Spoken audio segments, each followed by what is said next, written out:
Hochma Text Project Podcast presents Season 1, Seneca's Letters from a Stoic by Lucius Annaeus Seneca. Translated by Richard Montgomery. Letter 80 on Worldly Deceptions.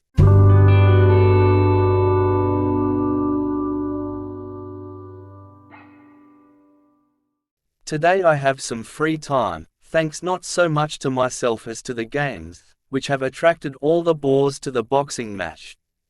No one will interrupt me or disturb the train of my thoughts, which go ahead more boldly as the result of my very confidence.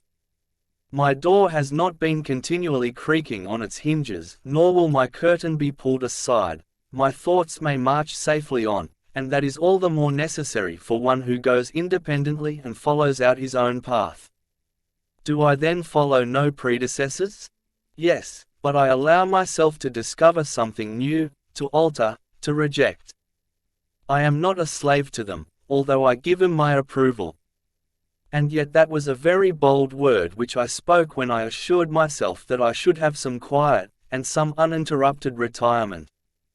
For lo, a great cheer comes from the stadium, and while it does not drive me distracted, yet it shifts my thought to a contrast suggested by this very noise.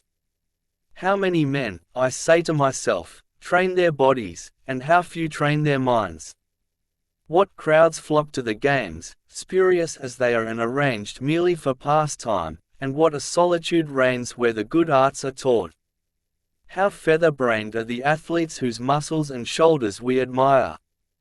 The question which I ponder most of all is this: if the body can be trained to such a degree of endurance that it will stand the blows and kicks of several opponents at once, and to such a degree that a man can last out the day and resist the scorching sun in the midst of the burning dust, drenched all the while with his own blood, if this can be done, how much more easily might the mind be toughened so that it could receive the blows of fortune and not be conquered, so that it might struggle to its feet again after it has been laid low, after it has been trampled underfoot? For although the body needs many things in order to be strong, yet the mind grows from within, giving to itself nourishment and exercise. Yonder athletes must have copious food, copious drink, copious quantities of oil, and long training besides, but you can acquire virtue without equipment and without expense. All that goes to make you a good man lies within yourself. And what do you need in order to become good? To wish it. But what better thing could you wish for than to break away from this slavery, a slavery that oppresses us all, a slavery which even chattels of the lowest estate, born amid such degradation, strive in every possible way to strip off?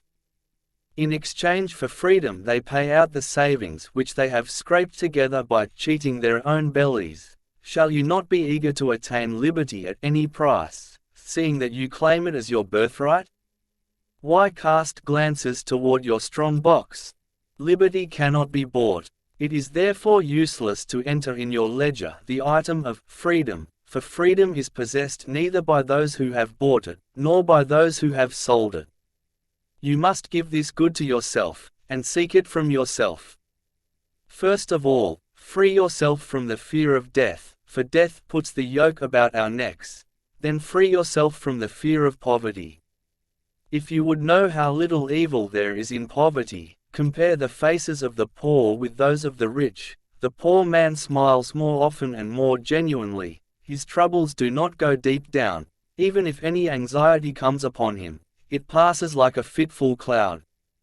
But the merriment of those whom men call happy is feigned, while their sadness is heavy and festering, and all the heavier because they may not meanwhile display their grief, but must act the part of happiness in the midst of sorrows that eat out their very hearts. I often feel called upon to use the following illustration, and it seems to me that none expresses more effectively this drama of human life, wherein we are assigned the parts which we are to play so badly. Yonder is the man who stalks upon the stage with swelling port and head thrown back, and says, "Lo, I am he whom Argos hails as Lord, whom Pelops left the heir of lands that spread from Hellespont and from the Ionian Sea, e'en to the Isthmian Straits. And who is this fellow? He is but a slave, his wage is 5 measures of grain and 5 denarii. Yon other who, proud and wayward and puffed up by confidence in his power, declaims, Peace, Menelaus, or this hand shall slay thee, receives a daily pittance and sleeps on rags. You may speak in the same way about all these dandies whom you see riding in litters above the heads of men and above the crowd. In every case their happiness is put on like the actor's mask. Tear it off, and you will scorn them.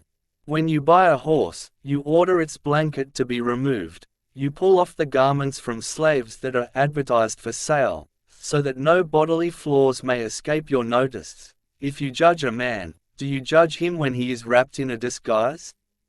Slave dealers hide under some sort of finery any defect which may give offense, and for that reason the very trappings arouse the suspicion of the buyer. If you catch sight of a leg or an arm that is bound up in cloths, you demand that it be stripped and that the body itself be revealed to you. Do you see yonder Scythian or Sarmatian king, his head adorned with the badge of his office? If you wish to see what he amounts to, and to know his full worth, take off his diadem, much evil lurks beneath it. But why do I speak of others? If you wish to set a value on yourself, put away your money, your estates, your honors, and look into your own soul. At present, you are taking the word of others for what you are. Farewell.